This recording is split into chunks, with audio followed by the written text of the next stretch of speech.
अगर आपसे भी सीख कबाब ठीक नहीं बनते, सीखों से गिर जाते हैं, टूट जाते हैं और मज़े के भी नहीं बनते, तो आज ही आप ये रेसिपी ट्राई करें, क्योंकि मैं आपको एक ऐसा सीक्रेट इंग्रेडिएंट बताऊंगी जिससे आपके सीख कबाब कभी नहीं गिरेंगे। अच्छा, उसके लिए सबसे पहले हमने प्याज़ों को चॉप कर लेना है। प्याज़ों को चॉप करके इसका पानी निचोड़ लेंगे। कीमा आप कोई सा भी यूज़ कर सकते हैं, मटन, बीफ, चिकन या जो भी ले लें। कीमे के अंदर फिर आपने प्याज डाल देने हैं, इनका पानी निकाल के, और उसके बाद हरी मिर्चें ले लेंगे, लहसुन लेंगे और थोड़ा सा अदरक लेके ना इनको भी चॉप कर लेंगे, और ये भी हम इसी मसाले में डाल देंगे, और साथ में हमने नमक डाल के ना अच्छे से मिक्स कर लेना है। मैंने यहाँ पे बीफ का कीमा 1 kg यूज़ किया, आप कोई सा भी ले सकते हैं। अच्छा, उसके बाद कुटी हुई लाल मिर्च डालेंगे 1 टीस्पून, साथ में लाल मिर्च पाउडर, धनिया पाउडर, कुटा हुआ धनिया और ज़ीरा पाउडर, काली मिर्च पाउडर, गरम मसाला और चाट मसाला।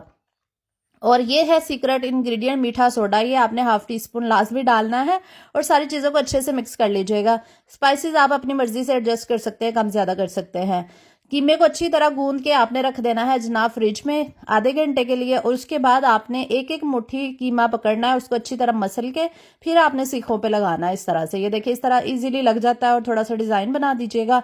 और लगाने के बाद ना, क्योंकि मैं अंगीठी पे नहीं बना रही, कोयले पे भी आप इसको बना सकते हैं, मैंने आपको चूल्हे पे बना के दिखाया। इसको हम थोड़ा सा सेक लेंगे, बस हमने इसको इतना सेकना है कि ये सीखों से उतर जाए, ये देखें। लेकिन अभी हमने इसको पकाना भी है, वो पहले सारे कबाब हम तैयार कर लेंगे। छोटे साइज़ के मैंने बनाए हैं, आप बड़े साइज़ के भी बना सकते हैं। उसके बाद हमने फ्राई पैन में थोड़ा सा ऑयल डाल के ना हमने इनको पका लेना है, क्योंकि सीखों पे लगा के हमने हाफ कुक किया था, और आप सीखों पे लगा के हाफ कुक करके फ्रीज करके भी इनको रख सकते हैं। बहुत मज़े के बनते हैं। आपने फ्राई पैन के साथ इसको पका लेना है। ये देखिए कितने सॉफ्ट और जूसी बने थे।